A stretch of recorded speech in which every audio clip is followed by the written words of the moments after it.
Live from the shores of Lake Erie in our Menor Lagoons outdoor studio, this is the Morning Smack.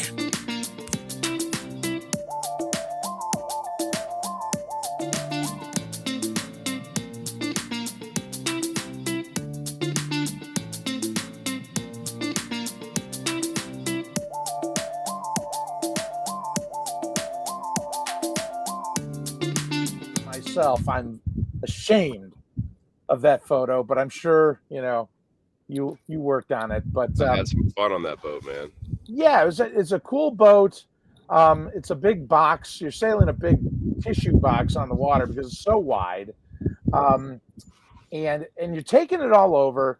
You and Kim, you're making all these great videos, just wonderful stuff. Everyone's getting into it. You have problems along the way. And you always show how you fix the problems, whether you snap a rudder or, you need a part and you go through how to fix it. So it's educational. But you had a lot of those little issues. And you guys decide to sail in the Pacific towards Tahiti, and you're heading towards Japan and all those places. And you're coming back and you're heading to Hawaii.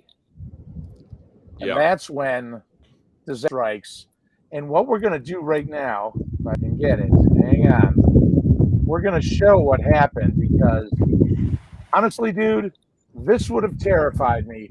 James was calm enough, him and Kimmy, to document this adventure coming back, heading to Hawaii. At 0443 Hawaii Center, Island Coast Guard received a report of the sailing vessel Zingaro, a 36-foot crane catamaran with 02 persons on board, disabled and drifting about 49 miles west of the Big Island. All vessels are requested to keep a sharp lookout as to tip points going portal. Thanks to the Coast Guard. Signed, Commander, United States Coast Guard Sector Honolulu. First of all, I'm James. And I'm Kimmy.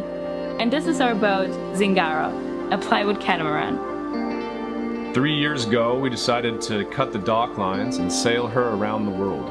The route started in Florida and led us through the Caribbean all the way to Panama.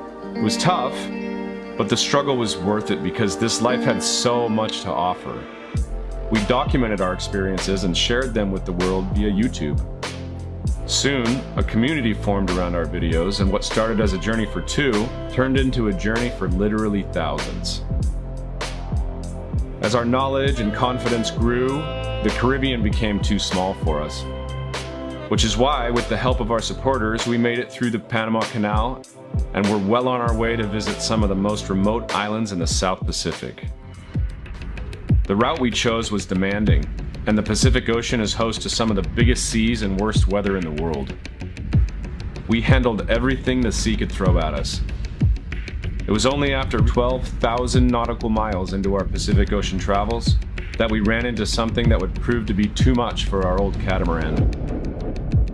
At 2:30 a.m. on December 22nd, only 40 nautical miles off Hawaii's Big Island, Zingaro was hit by a 30-foot wave that tore the starboard hull away from the boat. The damage was catastrophic.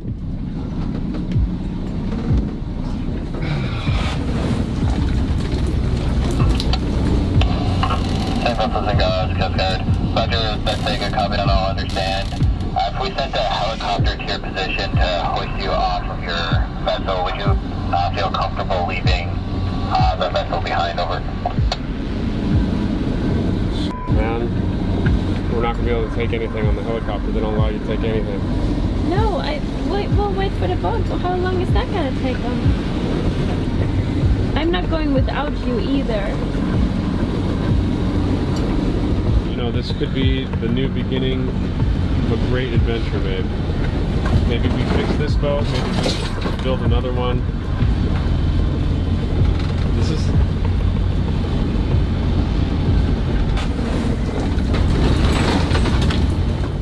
Yes, this was the worst situation we have ever gotten ourselves into.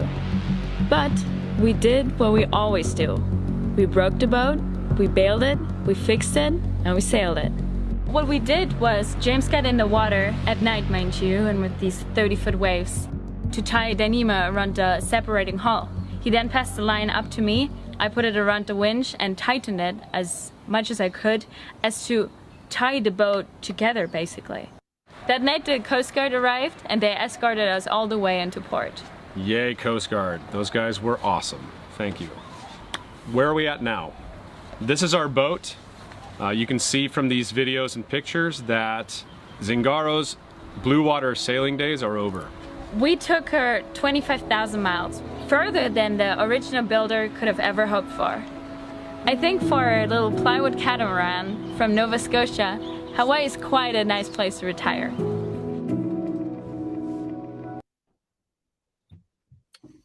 And that has to bring back a lot of memories, good and bad, where you had such a great life on that boat, only to see the sea literally take it.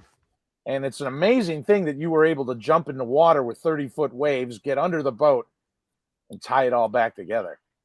Yeah, watching that video is hard for me because I've got a bit of PTSD from that night, and it almost killed me. And it's like one of those. A lot of people don't really understand it because you've never seen or been through something like that. But the way that a catamaran works, it's got two hulls, right? And then the waves are coming over, and anytime a boat gets disabled in the water, it turns sideways to the wind. So wind is here, catamaran's here, it's got two hulls. And as the wave's coming over, it's pushing one hull down and pushing one hull up. So that hull that's going down is displacing a lot of water. And then as the wave comes through, it switches and sucks up. And what was happening was I was in the water, and as it was switching, it was sucking me under the boat because all that water was rushing in to go where that hull was. And then another wave would come and it would smash back down. So it was like basically trying to suck me under and crush me.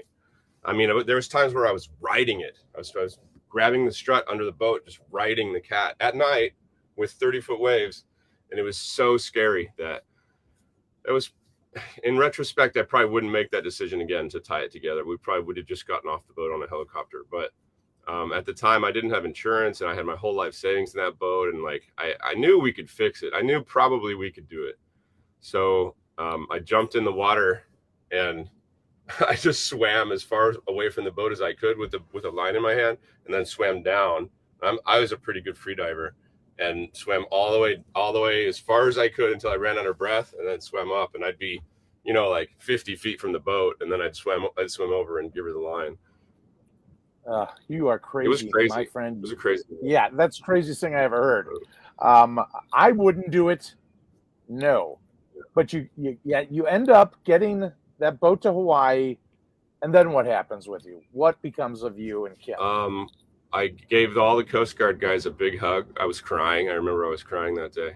It was very emotional. I was so cold, dude. Because I had to get in the water 4 times. The first time I tied the boat together, it broke. It was so much force that the lines broke.